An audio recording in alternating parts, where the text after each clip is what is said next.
আমরা একটা বাড়িতে এসেছি, আর ফ্রিজটা এখনই করে দিতে হবে। এটা চোক হয়ে গেছে, পার্শিয়াল চোকিং। তো আমরা এটাকে, আমাদের কাছে শুধু থাকার মধ্যে একমাত্র অ্যান্টি চোক আছে।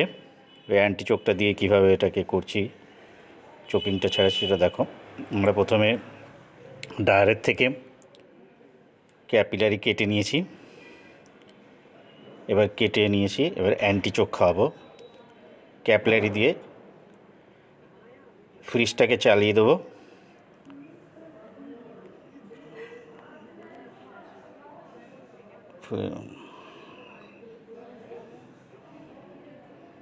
ফ্রিজটাকে চালিয়ে দিলাম। এখন ক্যাপিলারি দিয়ে অ্যান্টিচোক খাওয়াবো, কারণ আমাদের কাছে আর কিছু নেই। ব্যাগের মধ্যে কেবলমাত্র অ্যান্টিচোক ছিল, পার্টি এখনই করে দিতে বলছে, যার জন্য আমাদের অ্যান্টিচোক খাওয়িয়েই কাজটাকে করতে হচ্ছে। দেখো, এই অ্যান্টিচোক কাটছি।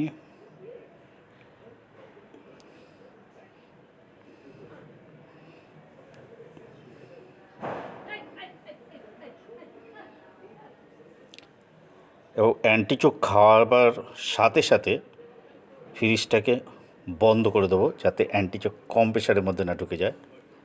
দেখো কীরকমভাবে করছি। পাঁচটা অ্যান্টিচোক খাবো, 5টা।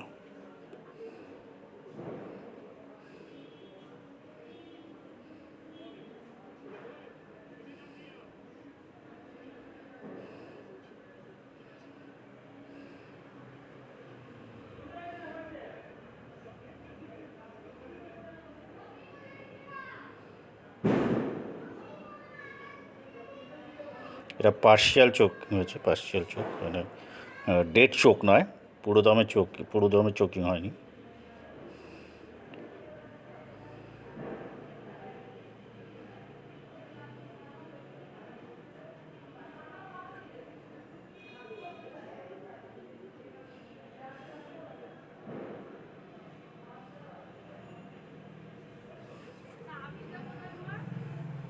এই 5টা অ্যান্টিচোক খাওয়ালাম।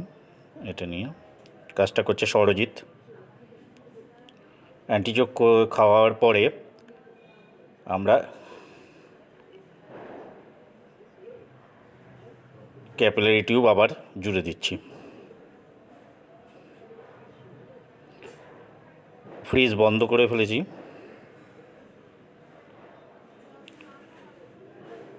এবার আমরা সাকশনটাকে খুলব।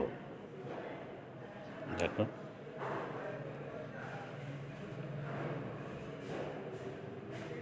সাকশন খুলে নিচ্ছি। অ্যান্টিচোক কম্প্রেসারের মধ্যে গেলে কম্প্রেসারের তেলকে পাতলা করে দিতে পারে, সেই জন্য সাকশন খুলে নিলাম। খুলে এবার এখান থেকে ফ্লাশ করে কুলিং কয়েলের মধ্যে যে তেলটা ঢুকেছে না, ওই তেলটা প্লাস হচ্ছে তোমার অ্যান্টিচোকটা বের করবো। প্লাস করব, গরম আছে একটু।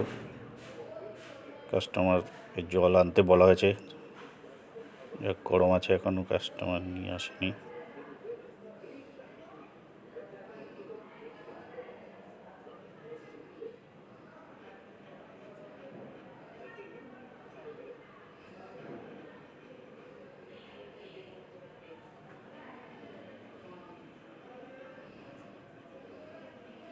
এই ফ্লাশ করা শুরু করলাম।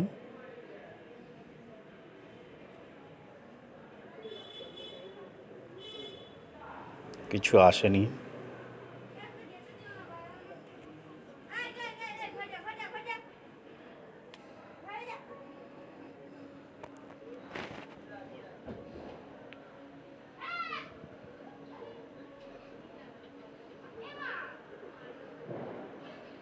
খেয়াল রাখবে যেন কুলিং কয়েল বেঁকে না যায়।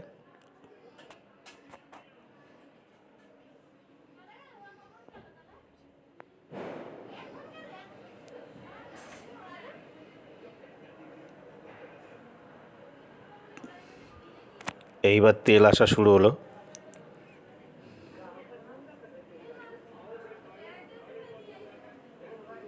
অ্যান্টিচোক 5টা খাওয়ানোতে ওই তেলটা পাতলা হয়ে গেছে, কুলিং কয়েলের ভিতরে যে তেলটা ছিল সেই তেলটা পাতলা হয়ে গেছে। এবার তেলগুলো আসছে দেখো।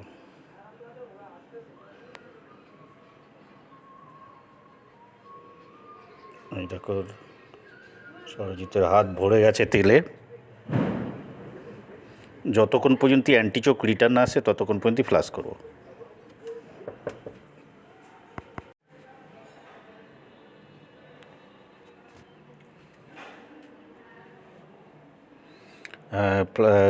কমপ্লিট হয়ে গেছে, অ্যান্টিচোক বেরিয়ে গেছে। আমরা সাকশান ঝেলে দিচ্ছি।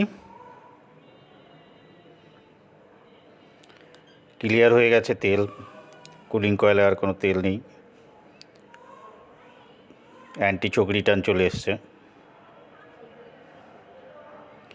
এবার এটাকে আধা ঘন্টা ভ্যাকুম করব, আধা ঘন্টার মতো ভ্যাকুম করবো এটাকে। আধা ঘন্টা ভ্যাকুম করার পরে গ্যাস চার্জ করব।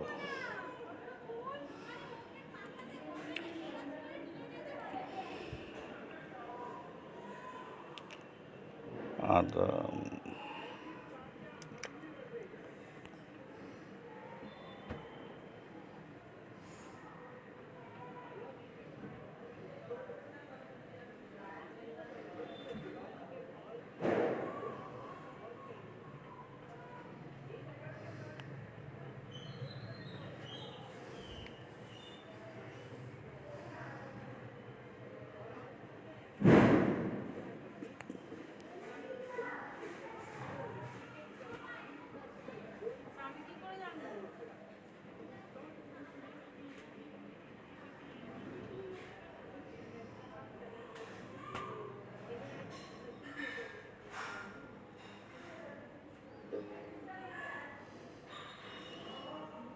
সাকশন ঝালাই কমপ্লিট, ভ্যাকুম শুরু করেছি।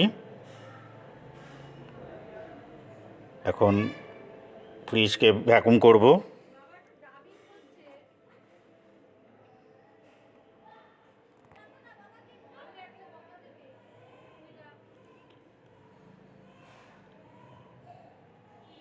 ভ্যাকুম করার 10 মিনিট বাদে গ্যাস চার্জ করবে, দেখবে ভ্যাকুম কমপ্লিট হওয়ার।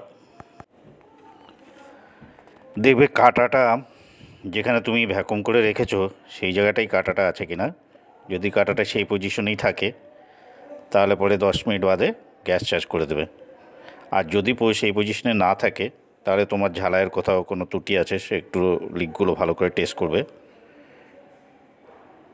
তো আজকে এই পর্যন্তই, আশা করি তোমাদের ভালো লেগেছে।